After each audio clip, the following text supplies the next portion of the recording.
పోరాట వీరుల అమరత్వం, కాంగ్రెస్ కర్కశత్వం, ఈ మూడింటి వల్ల తెలంగాణ ప్రజల్లో ఒక నిప్పు పుట్టి అది ఆర్పలేని నిప్పుగా మారి ఆఖరికి మమ్మల్ని కాల్ చేస్తదేమో అని కాంగ్రెస్ పార్టీ భయపడి ఇయ్యకపోతే ఈపు చింతపండు అవుతుందని చెప్పి అర్థమైనాక ఆనాడు విధి లేక దిగి వచ్చి ఇచ్చింది కాంగ్రెస్ పార్టీ. ఇది వాస్తవం. ఇవాళ ఎవరో ఒక ఆనాడు ఉద్యమంలో అడ్రస్ లేనోడు మాట్లాడుతున్నాడు. ఇవాళ ఆనాడు తెలంగాణ ఉద్యమంలో మన మీదకి తుపాకీ తీసుకొచ్చినోడు ఇవాళ మాట్లాడుతున్నాడు. సోనియమ్మ తెలంగాణ ఇవ్వకపోతే మీరు నాంపల్లి దర్గా కాడ అడుక్క తింటుండే అని మాట్లాడుతున్నాడు. తెలంగాణ ప్రజలను ఉద్దేశించి ఇవాళ గద్దెనెక్కినోడు ఆయన. ఇవాళ అదృష్టవంతుడు, అధికారం ఆయనకు ఉండొచ్చు, అధికారం నీకుండొచ్చు, కానీ తెలంగాణ ప్రజల అభిమానం ఖచ్చితంగా కేసీఆర్ కు ఈ గులాబీ జెండాకే ఉన్నది. ఇది అక్షర సత్యం. నువ్వు ఇవాళ అరిచేతుల వైకుంఠం చూపెట్టి 6 గ్యారెంటీలు అని చెప్పి 420 హామీలు ఇచ్చి దొంగ మాటలు నంగనాచి కబుర్లు చెప్పి ఇవాళ నువ్వు గెలవచ్చు. కానీ ఒక్కటి మాత్రం వాస్తవం బిడ్డ, ఏ రోజుకైనా ఏనాటికైనా తెలంగాణ చరిత్ర రాసిన రోజు కేసీఆర్ గారు హిమాలయాల పర్వతమంతా ఎత్తున ఉంటే కనీసం నువ్వు ఆయన కాలి గోరికి కూడా సరిపోని పాత్రలో ఉంటావు అనేది అక్షర సత్యం. ఇలా ఏ ఊరికన్నా పోదాం, ఏ ఊరికన్నా పోదాం, ఏ తాండ కన్నా పోదాం, ఏ బస్తీ కన్నా పోదాం, ప్రజలు ఏమనుకుంటున్నారో నీ సంవత్సరం పాలన గురించి ఒకసారి తెలుసుకో దమ్ముంటే నేను అడుగుతా ఉన్నా.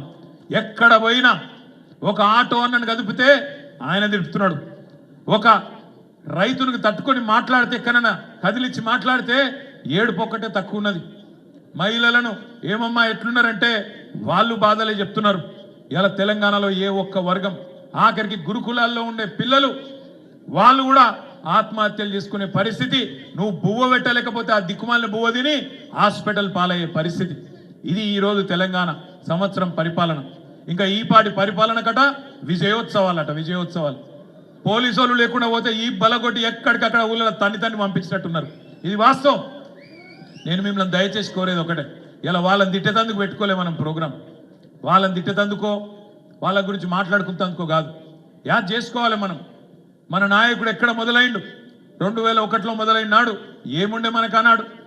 ఈరోజు పెద్ద వేదికలు ఉన్నాయి, ఇంతమంది నాయకులు ఉన్నాం, బ్రహ్మాండంగా అంగరంగ వైభవంగా ఇట్లాంటి కార్యక్రమాలు చేసుకున్నందుకు వనరులు ఉన్నాయి, మనుషులు ఉన్నారు, అన్ని ఉన్నాయి. ఆ రోజు ఎవరున్నారు? కేసీఆర్ గారికి మనీ పవర్ లేదు, మజిల్ పవర్ లేదు, మీడియా పవర్ లేదు, క్యాస్ట్ బేస్ లేదు, ఏది లేదు. తెలంగాణ సమాజం నిండా అనుమానం. మళ్ళీ ఈయన కూడా ఏదైనా పదవుల కోసమే మొదలు పెట్టిండేమో, మళ్ళీ పదవులు ఇస్తే బంద్ చేస్తాడేమో, మధ్యలో ఇడిచిపెట్టి పీక్తాడేమో అనే అనుమానపు నీలి నీడల మధ్యన ప్రయాణం ప్రారంభమైంది. అదే సినిమాల పాట ఉంటుంది చూడు, గాలి వానలో వాన నీటిలో పడవ ప్రయాణం గమ్యం ఎక్కడో తెలియదు పాపం అన్నట్టు అగమ్య గోచరమైన పరిస్థితి. అట్లాంటి పరిస్థితుల్లో నాకు ఒక సందర్భం గుర్తొస్తున్నది. ఒకరోజు కెప్టెన్ లక్ష్మీకాంతరావు గారు, పెద్దలు ఇక్కడ లేరు వారు ఒకరోజు నేను వారు ఎక్కడో ఢిల్లీలో కలిసినప్పుడు ముచ్చట పెట్టుకుంటుంటుంది. లక్ష్మీకాంతరావు గారు కేసీఆర్ గారు ముంగట కూర్చున్నారంటే కేసీఆర్ గారు ఏం చెప్తే దానికి ఎస్ సార్, ఎస్ సార్ అంటాడు. అన్నాక నేను అర్ధగంట అయినాక నేను మెల్లగా పక్కకు మీ ఇద్దరం ముచ్చట పెట్టుకుంటున్నాం.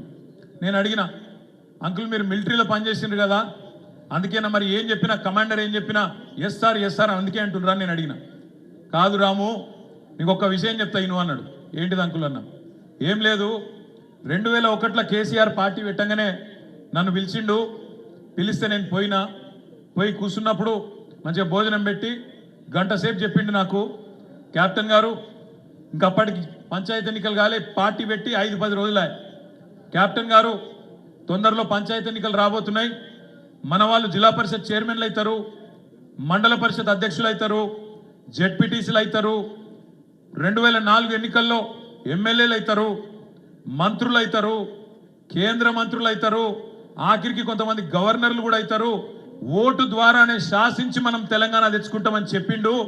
చెప్తే నేను గంట సేపు ఇని ఆఖరికి మెల్లగా నోరు తెరిచి, సార్ నువ్వు చెప్పిందంతా బాగానే ఉంది కానీ నాకు సినిమా చూసినట్టే అనిపిస్తుంది సార్, ఏమనుకోకు అని చెప్తే ఆయన ఒక్కటే మాట అన్నాడు కేసీఆర్ ఆ రోజు నాతోని, కెప్టెన్ గారు మీరు నాతో రండి, ఎస్ఆర్ఆర్ కాలేజ్ మీటింగ్ ఉన్నది సింహగర్జన, ఆ సింహగర్జన గిన్న 2 లక్షల మందికి ఒక్క మనిషి తక్కువ వచ్చినా నేను చెప్పేది నమ్మకుండ్రి, నాతో నడవకుండ్రి, కానీ లేకపోతే మాత్రం నా ఎంట నడవండి అని చెప్పి ఒకటే ఒక కండిషన్ పెట్టిండని చెప్పిండు. మరి ఏమైంది అంకుల్ అన్న అంటే, హైదరాబాద్లో బయలుదేరి కరీంనగర్కి వచ్చే వరకే 5:30 గంటలు ఆలస్యంగా పోయినాం మేము. అయితే కూడా ఎస్ఆర్ఆర్ కాలేజీలో 2 లక్షలు కాదు 2.5 లక్షల మంది వచ్చిండ్రు ఆనాడు. అప్పటి నుంచి కేసీఆర్ మాటకి ఎన్నడూ నేను ఎదురు చెప్పలేదు. ఎన్నడూ కేసీఆర్ ఏదంటే గదే అన్నా అని చెప్పి కెప్టెన్ లక్ష్మీకాంతరావు గారు చెప్పినారు. అదే లక్ష్మీకాంతరావు గారు, ప్రొఫెసర్ జయశంకర్ గారు, నాయని నరసింహారెడ్డి గారు, కన్నెబోయిన రాజయ్య యాదవ్ గారు, ఇంకా కొంతమంది మిత్రులు విజయరామారావు గారు, డాక్టర్ గారు అందరూ కలిసి ఆనాడు ఇదే అల్గనూరు చౌరస్తాలో కేసీఆర్ గారితో పాటు అరెస్ట్ అయింది. మేమందరం మాకు అవతల దిక్కు ఆపేసారు. మానేరు బ్రిడ్జ్కి అవతల దిక్కు మమ్మల్ని ఆపిండ్రు. ఆపితే ఆడికెళ్ళి నేను, మాకు ఈ సీను, ఇంకా చాలా మంది, మా మైకేల్ సీను, ఇంకా చాలా మంది, ఈ శ్రీనివాస్ గౌడు అందరం ఉరుక్కుంటా, మా యూసుఫ్ భాయ్ అందరం ఉరుక్కుంటా యువతలకు వచ్చినాం. అల్గనూరు చౌరస్తా చేరుకునే వరకే కేసీఆర్ గారిని ఎత్తుకపోయినరు. ఆయనతో పోలీస్ బండ్లనే వరంగల్ దిక్కు వాళ్ళు పోయినరు. మేము వచ్చే వరకు అటు ఇటు చూసే వరకు ఆ మైకేల్ సీను ప్రొఫెసర్ జయశంకర్ సార్ని పట్టుకొని ఉన్నాడు. నేను అన్నా నువ్వేం చెప్తున్నావు అంటే జయశంకర్ సార్ని వాళ్ళు గుంజుకపోతున్నా నేను పట్టినా అన్నాడు.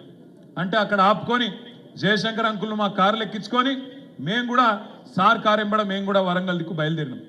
బయలుదేరిపోతుంటే సరిగ్గా ఇక మధ్యలో హుజురాబాద్ కాడ, మధ్యలో మానకొండూరు కాడ అంతటా రోడ్ల మీద ఎక్కడికక్కడ రాస్తారు ఒకళ్ళు అప్పటికే అవుతున్నాయి ఆపాలని. కానీ పోలీసు వాళ్ళు ఎక్కడికక్కడ 100 మంది మోహరించి ఎలగొడతా ఉన్నారు. పోయే వరకు ఆఖరికి వరంగల్ చేరినాం. కాకతీయ చౌరస్తా, కాకతీయ యూనివర్సిటీ చేరినాం. చేరే వరకు అక్కడ మొత్తం పిల్లలు 700 మంది రోడ్డు కడ్డంగా కూర్చున్నారు. వాళ్ళకు దిగి అంటే జయశంకర్ సార్ ఉన్నాడు నా కారు పోనీ నేను మీతో కూర్చుంటా అని చెప్పి జయశంకర్ సార్ను పంపించి నేను అక్కడనే పిల్లలతో కూర్చుంటే మమ్మల్ని అందరిని అరెస్ట్ చేసిండ్రు. చేసి వ్యాన్లు ఎక్కించి తీసుకుపోతుంటే మధ్యలో హన్మకొండ జంక్షన్ కాడికి పోగానే బండి కొద్దిగా స్లో అయింది. ఆయనతో అందరం దుంకినాం, పారిపోయి మొత్తం మంది పోయి జయశంకర్ సార్ ఇంట్లో కూర్చుంటే మళ్ళా పోలీసు వాళ్ళు 2 గంటలకు వచ్చిండ్రు. అరెస్ట్ చేసి ఆయనతో తీసుకుపోయి వరంగల్ జైల్లో పెట్టిండ్రు. అట్లా ఆ దినమంతా వరంగల్ జైల్లో ఉన్నాం. తెల్లారి మళ్ళీ కేసీఆర్ గారి దగ్గరికి, తెల్లారి సాయంత్రం రిలీజ్ అయ్యి తెల్లారి కేసీఆర్ గారి దగ్గరికి ఖమ్మం ఆసుపత్రిలో పెట్టిండ్రు. అంటే ఆడికి పోయినాం. ఆడికి వెళ్ళి మళ్ళీ హైదరాబాదు 11 రోజుల పాటు ఆ దీక్ష తెలంగాణలో నిప్పు రగిలిచ్చింది. ఒక తమ్ముడు శ్రీకాంతచారి అదే రోజు అగ్గి పెట్టుకొని మొత్తం తన మీద పెట్రోల్ పోసుకొని తెలంగాణ వ్యాప్తంగా ఆనాడు ఉన్న మొత్తం యువతను, వాళ్ళలో ఉన్న పోరాట స్ఫూర్తిని ఆ రోజు రగిలిచ్చిండు. తెల్లారో మర్నాడు పోలీస్ కిష్టయ్య గారు కామారెడ్డిలో పోలీస్ యూనిఫామ్లో తనను తాను చంపుకొని ఆత్మహత్య చేసుకొని తెలంగాణ కోసం బలిదానం అయిపోయి ఆనాడు ఆయన కూడా తెలంగాణలో ఎంత గట్టిగా ఈ ఆకాంక్ష ఉందో ఆయన చాటిండు. ఇవన్నీ చూసి కేసీఆర్ గారు గుండె లవిసిపోయేలాగా ఏడ్చిండు. నేను ఏదైతే వద్దనుకున్నానో, ఒక్క రక్తం చుక్క గారొద్దు, ఒక్క ప్రాణం పోవద్దు, ఓటుతోనే తెలంగాణ దేవాలనుకున్నా మళ్ళా ఈ పరిస్థితి వచ్చినా అని చెప్పి కేసీఆర్ గారు ఖమ్మం ఆసుపత్రిలో గుండె లవిసిపోయేలాగా ఏడ్చింది మా అందరి ముంగట. ఎంత పని అయిపోయా శ్రీకాంత్ది, ఎంత పని అయిపోయా కిష్టయ్య గారిది. అట్లాంటిది 1 కాదు 2 కాదు, 5 ఏళ్ల పాటు కాంగ్రెస్ పార్టీ కర్కశత్వం వల్ల, కాంగ్రెస్ పార్టీ క్రూర నాయకత్వం వల్ల, కాంగ్రెస్ పార్టీ వికృత స్వరూపం వల్ల, ఇచ్చిన మాట నిలబెట్టుకునే తత్వం లేకపోవడం వల్ల 100 మంది పిల్లలు, 1 కాదు 2 కాదు, మళ్ళీ 2009 నుంచి 2014 వరకు ఇషాన్ రెడ్డి, సువర్ణ, సిరిపురం యాదయ్య, వేణుగోపాల్ రెడ్డి, 1 కాదు 100 మంది పిల్లలు. ఇవాళ నాకు గుర్తొచ్చిన 4-5 పేర్లు నేను చెప్తున్నా గంతే. 100 మంది ఆత్మ బలిదానాలు చేసుకున్న పరిస్థితి. అట్లాంటిది మరి కేసీఆర్ గారు ఒక్కటిగా మళ్ళీ ఉద్యమాన్ని ఏదైతే పతాక సన్నివేశానికి ఆమరణ దీక్షతో తీసుకొని పోయిండో, ఆ తర్వాత ఈ పిల్లల బలిదానాలు ఆపడానికి, తెలంగాణ సాధించడానికి రకరకాల ప్రజాస్వామిక పద్ధతులు ఎంచుకొని మళ్ళీ మేమందరం రాజీనామా చేసినాం. ఎన్నికల్లో నిలబడ్డాం. ఉప ఎన్నికల్లో నిలబడితే 2010లో ఇటు గంగుల కమలాకర్ గారిని, అటు నన్ను, ఇంకా మిగతా మిత్రులందరినీ కూడా బ్రహ్మాండమైన మెజారిటీతోని గెలిపించి మళ్ళీ శాసనసభకు పంపించారు. ఇదంతా ఎందుకు చెప్తున్నా అంటే, ఇవాళ ఇప్పుడు ఒక 18 ఏళ్ళ పిల్లగానికో 20 ఏళ్ళ పిల్లగానికో ఈరోజు కాలేజీలో ఉన్న పిల్లగానికి ఇదంతా తెలియదు. ఎందుకంటే 2009లో వాళ్ళ వయసు ఎంత? 3 ఏళ్ళు, 5 ఏళ్ళు, 6 ఏళ్ళు, 7 ఏళ్ళు. వాళ్ళ కేసీఆర్ ముఖ్యమంత్రిగానే తెలుసు. వాళ్ళ కేసీఆర్ కొన్ని మంచి పనులు చేసిండని తెలుసు.